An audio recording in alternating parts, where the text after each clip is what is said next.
esasela kwimarsh eSphingo. Mfowethu naba bekhala ngokuthi ni10 Marsha la ngathi sekukhona iqembu elinilandelayo. Awuchaze kwenzakalani la? Sanibonani mphakathi ngikhuluma noKhulani waKangcobo from Azana Youth in Action esizokweseka imarsh namhlanje la eSphingo emalunga nabantu bokuhamba.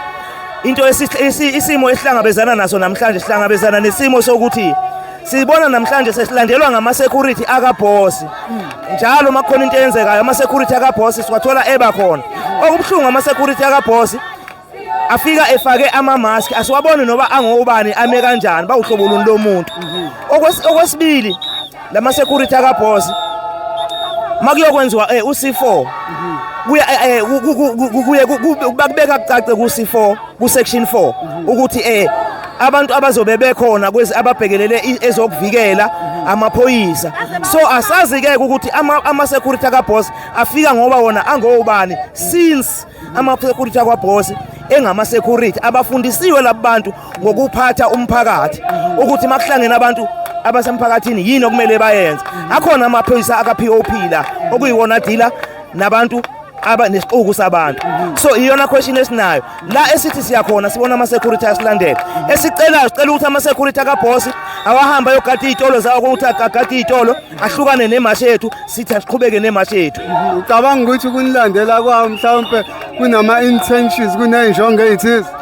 Yebo into eyenzekalayo ngemarsh edlule sithe sihamba nawo la ama security akaBoss bephethe ibhamu ezinkulu. Ekuthe emva kwemarsh athagetha abantu kwakhona abantu abathi mase besuka emashini basathola ukuthi basale beshawa ngama security akaBoss emva kwawo imarsh. After we dispersed bathagetha abantu nanga kusasa kwakhona amantombazana azayo ashawa from eUganda in such a way ukuthi imarsh yakhona kumele ithathe 3 days yagcina sekufanele ikhanselwe ngosuku lwesibili ngenxa ya ukuthi sekunabantu abathagethwe ngama security akaBoss. Ubani ona lama security akaBoss ngokwazi kwenu? Noma nginganayo isho kodwa mangizwa kukhona ubaba oyiPakistan oyena okuthiwa uyena owaqasha lama security akaBoss. Ofishi kwayena ubaba lo oyiPakistan uchairperson wala eSphingo asazi ukuthi uchairperson wezokuvikela kanjani umuntu okungasiyo wase South Africa. Lokho kukhomba ukuthi ingakho izinto zinje vele umuntu onganayo indaba neSouth Africa.